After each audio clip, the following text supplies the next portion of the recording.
Bien, merci, salut à vous qui nous regardez à travers tout le monde entier.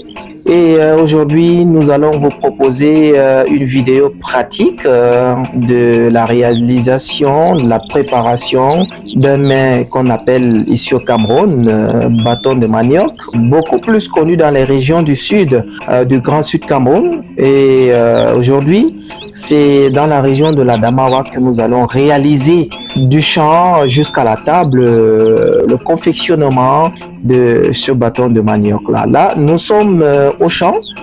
Alors, pour récupérer la matière première qui nous servira de réaliser notre menu, voilà, le bâton du même nom, c'est les maniocs, les tubercules que nous sommes en train de récupérer au champ. Pour vous dire que c'est possible, si vous avez votre champ à côté, c'est possible de réaliser ce mets. Voilà, après avoir récupéré du champ, on rentre à la maison, on nettoie, on épluche. Voilà, ça ce sont les premières étapes. On épluche, après avoir fini d'éplucher, on nettoie soigneusement le manioc épluché. Voilà. Voilà, ça c'est pour préparer la fermentation. Parce que pour obtenir la pâte, il faut d'abord fermenter le manioc bien nettoyé, bien propre, à de l'eau hygiénique, de l'eau bien propre, je le rappelle. La fermentation, c'est plus ou moins 24 heures. Voilà, après avoir fermenté, on récupère la pâte. Voilà, la pâte qu'on passe soit au mixeur, soit... Bon, là, nous sommes en train de réaliser cela de manière traditionnelle. C'est dans le mortier qu'on met, on pile, on pile, on pile.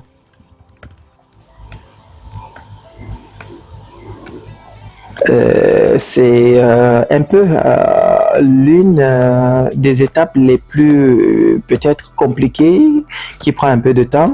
Il faut à tout prix rendre la pâte homogène. Voilà. Pas de grémaux, pas de petites particules. Voilà. Après avoir fini, on obtient notre pâte bien homogène. On commence à mettre les différents ingrédients. En tout cas, en plus de la pâte, c'est du sucre. Voilà, du sucre en poudre qu'on essaie de mélanger avec. Et la particularité de ces bâtons que nous allons réaliser, ce sont des bâtons de manioc sucrés.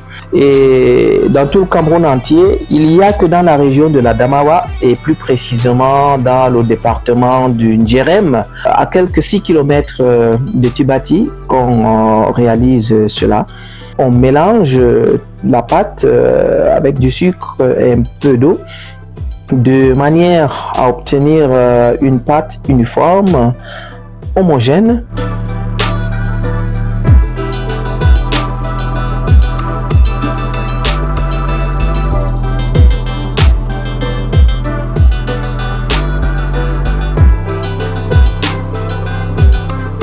Et ça, c'est les feuilles qui vont servir d'emballage, voilà, d'empaqueter la pâte. Ici, il faut un peu de professionnalisme, comme vous pouvez le remarquer.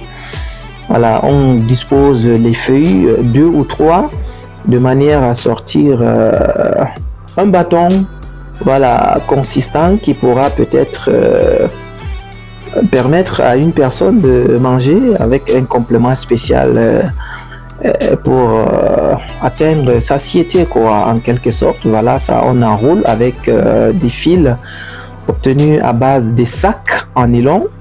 Voilà, le premier bâton est prêt à aller au four, ainsi de suite, jusqu'à finir toute notre pâte. Là, j'essaye également d'emballer.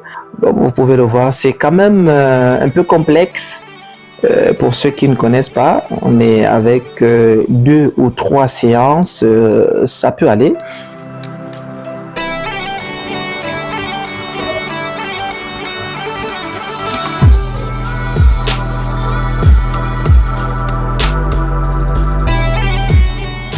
Allez, on arrange bien, on coupe les fils qui débordent.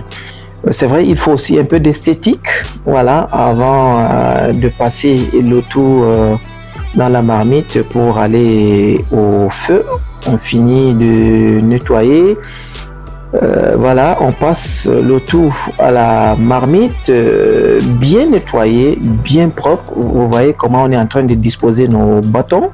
Et avec une eau bien propre ici également. On met une certaine quantité, environ 2 litres dans cette marmite avant de poser au feu. Voilà. La cuisson, c'est une trentaine de minutes. Ça ne prend pas assez de temps. Voilà, ça ne va pas se manger seul. Il y aura des compléments. Ici, on a choisi d'accompagner notre bâton avec de la viande hachée. La viande hachée avec des ingrédients, des compléments comme vous pouvez le voir. Puis on passe notre viande au mixeur. Voilà, on écrase pour obtenir et on passe quand même de temps en temps voir comment ça se passe dans notre marmite. Est-ce que la cuisson se passe bien? Ah oui, c'est bien, tout se passe à merveille. Et puis notre viande de l'autre côté est prête.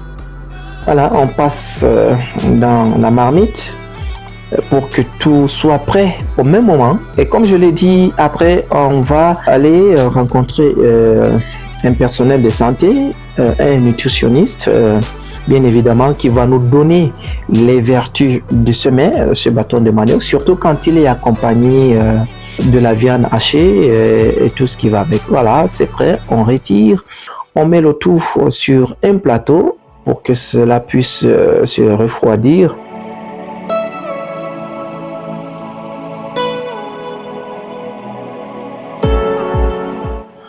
Un peu pressé, on va commencer la dégustation, même comme c'est encore bien chaud. Voilà, pour apprécier voilà, le goût. Pour utiliser l'expression consacrée, l'expression camerounaise, découvrir le goût de ça. Voilà, c'est en ville que tout se passe. Vous pouvez également essayer l'expérience, c'est pas un secret. Vous avez vu comment tout se passe. Vous pouvez essayer chez vous et vous verrez que ça va très bien donner.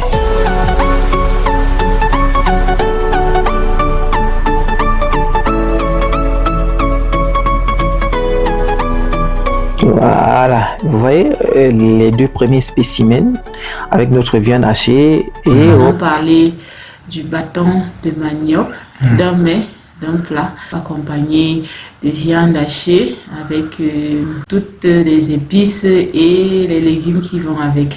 Le bâton de manioc, c'est du manioc fermenté.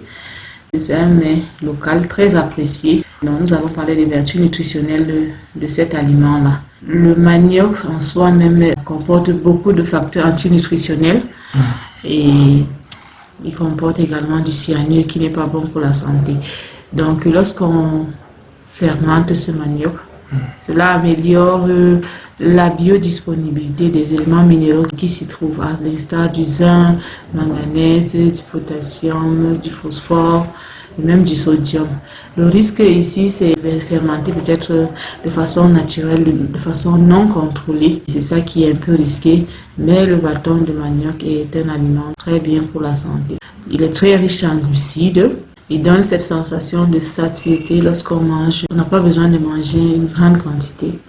Et d'un autre côté, la sauce avec laquelle on l'accompagne, c'est-à-dire la viande hachée, est un aliment riche en protéines d'origine animale. Il y en a également du zinc qui est là. Et dans les légumes et les fruits, nous avons beaucoup d'éléments minéraux qui peuvent nous aider à lutter contre les maladies.